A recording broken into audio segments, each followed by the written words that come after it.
আপনাদের সামনে একটি ছোট গল্প তুলে ধরলাম। এই গল্পটি একটি শিক্ষণীয় বিষয়। আপনারা ধৈর্য ধরে শুনবেন। তবে শুরু করা যাক। এক ব্যক্তি জঙ্গলে হাঁটছিলেন। হঠাৎ দেখলেন এক সিংহ তার পিছু নিয়েছে। তিনি প্রাণ ভয়ে দৌড়তে লাগলেন। কিছু দূর গিয়ে একটি পানিহীন কুয়া দেখতে পেলেন। তিনি চোখ বন্ধ করে দিলেন। ঝাঁপ পড়তে পড়তে তিনি একটি ঝুলন্ত দড়ি দেখতে খপ করে ধরে ফেললেন এবং ওই অবস্থায় ঝুলে রইলেন। উপরে চেয়ে দেখলেন কুয়ার মুখে সিংহটি তাকে খাওয়ার অপেক্ষায় দাঁড়িয়ে আছে।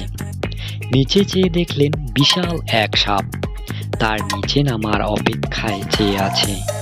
বিপদের উপর আরো বিপদ হিসেবে দেখতে পেলেন একটি সাদা আর একটি কালো ইঁদুর তার দড়িটি কামড়ে ছিঁড়ে ফেলতে চাইছে।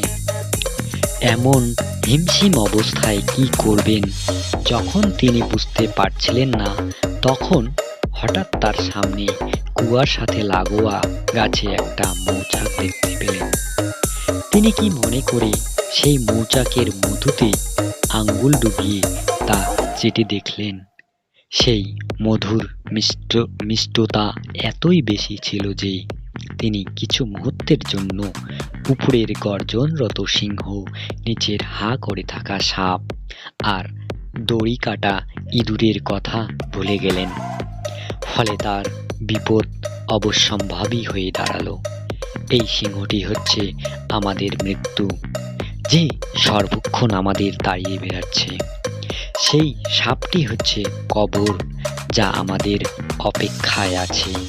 দড়িটি হচ্ছে আমাদের জীবন, যাকে আশ্রয় করি বেঁচে থাকা। সাদা ইঁদুর হলো দিন আর কালো ইঁদুর হলো রাত, যারা প্রতিনিয়ত ধীরে ধীরে আমাদের জীবনের আয়ু কমিয়ে দিয়ে আমাদের মৃত্যুর দিকে নিয়ে যাচ্ছে। আর সেই মৌচাক হলো দুনিয়া, যার সামান্য মিষ্টতা পরখ করে দেখতে গেলেও আমাদের এই চতুর্মুখী ভয়ানক বিপদের কথা ভুলে যাওয়াটা বাধ্য।